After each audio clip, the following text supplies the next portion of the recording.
Hello everyone, my name is Nick and this week's plant of the week is Peperomia pereskiifolia. The only common name I've ever seen for this is the zigzag peperomia, which I'm not really buying that. This thing isn't really doing a lot of zigzagging. It definitely grows in a much more linear pattern, but maybe I have to wait a couple more years to see it in its true zigzag form. But this is a peperomia that it's not as easy to find as many of the other ones that are on the market, but you absolutely can find it. I have seen this at some local houseplant stores for decently inexpensive prices, as no shade to it, but it's just a plain peperomia, and that's kind of what I love about it.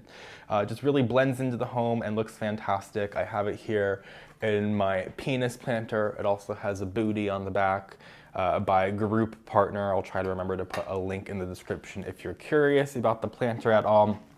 But this, in my opinion, looks very, very similar to Peperomia tetragona or petiolata, the parallel peperomia, except that it just lacks all of the foliage characteristics that one is known for. That one has more blue, silver, gray foliage with some extra characteristics of those colors and different tints. Well, this is just plain green. However, it does sport some chunkier, like burgundy red stems. And also, in higher light conditions, I find that this produces red coloration on the back of the stems. However, if you're growing this in lower light conditions, it does not get that red coloration. So you can see some of my leaves that are away from the grow light that it's hanging out underneath do not have that red coloration.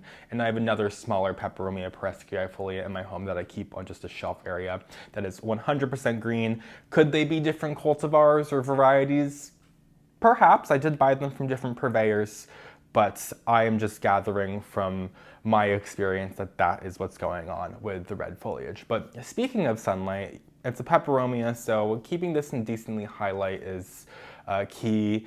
Whether it's like a west or east facing window, that would be fantastic. This used to grow in a west facing window in my old home to get started for a couple of years before now I'm growing it underneath a grow light in my home here just because there really isn't a place for it on any of my windowsills with the manner that this grows, and I don't necessarily want this phallic planter hanging up. I think I like it on the shelf better, but one day I will consider moving this to another planter.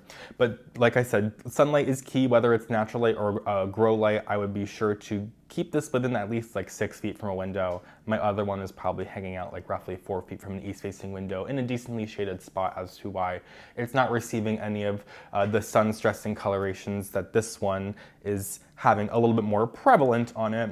And watering, I have never been one to focus my attention on caring for this houseplant. This has definitely been much more of a set and forget kind of houseplant for me.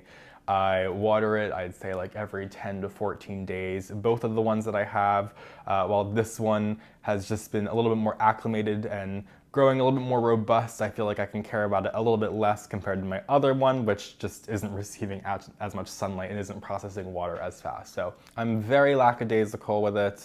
And in fact, overwatering this houseplant is really the only issue that you're going to probably come across when it comes to watering. I mean, you can absolutely underwater this. If you let it go for like 2 or 3 weeks, you're probably gonna have some of the leaves start to wither away. But with these super chunky stems, they will not like holding onto too much extra moisture and will likely rot from the base if you do water this too much. So I would be sure to not only give it enough light and water it not too often so that it can process the water in a good amount of time, but also keep in mind the soil and the planter that you're using.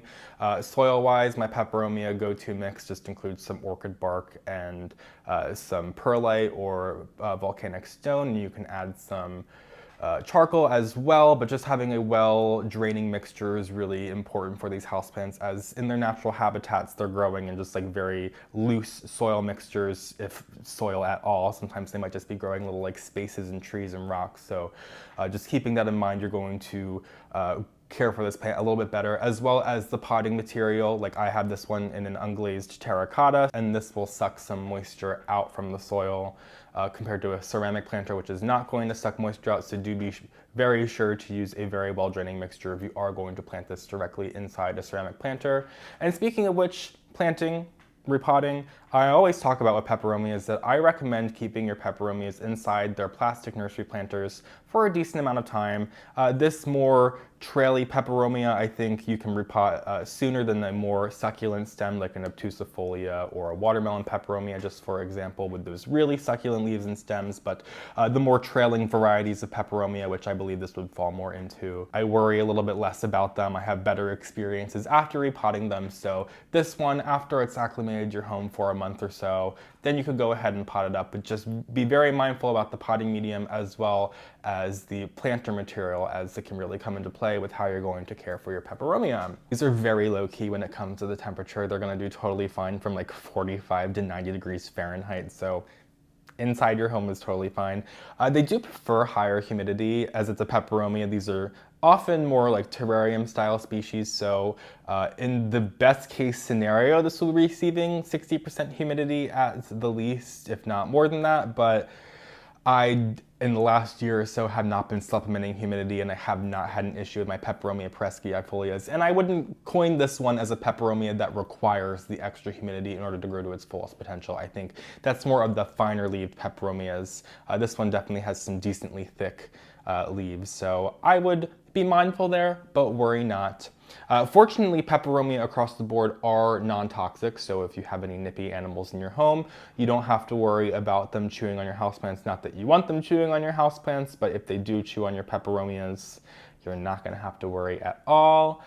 Propagation is pretty easy as well. These can be propagated from stem cutting, so you just want to take a cutting in between any of the nodes, very similar to how you would propagate just a standard golden pothos, for example, and submerge your cutting inside some soil or some water, and trying to be sure to get at least one node, which is where all the leaves are attached to the stem. You're going to notice that there's a little bit more action going on there in terms of like little nublets and areas that roots will come out. So you want to be mindful to have that submerged in your potting medium. And also you can just submerge single leaf cuttings as long as you have the petiole, which the petiole is the little stem area that is attaching the leaf to the main stem of the houseplant, and you can just stick those in soil or any kind of potting medium and they will turn into a brand new houseplant. In fact, I like to just keep like a little Tupperware or like to-go food container from a restaurant and fill it up with a little potting medium and stick my peperomia leaves in there,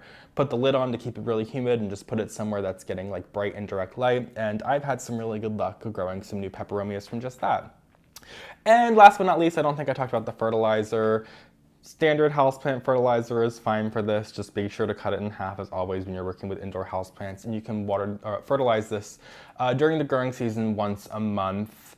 I admittedly don't fertilize my Peperomia pereskiifolia that much because it still grows plenty, but now that it's been in the same planter for like 3 years at this point in the same soil, it's going to need some additional nutrients this growing season for certain, as now that it's been growing in the same soil for over a full growing season, I'm sure it's depleted of the nutrients that this thing needs in order to thrive, and I might start to get some leaves come in like maybe a little smaller or a little bit more deformed, which could perhaps explain why some of my leaves are looking a little slightly deformed right now, or maybe they're just getting going during the growing season. Who knows?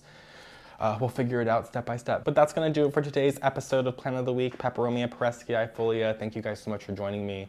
If you don't already follow me on Instagram at phillyfoliage, you can subscribe to my Patreon for even more houseplant content. Subscribe to my channel, and I will see you guys in my next video. Have a great day.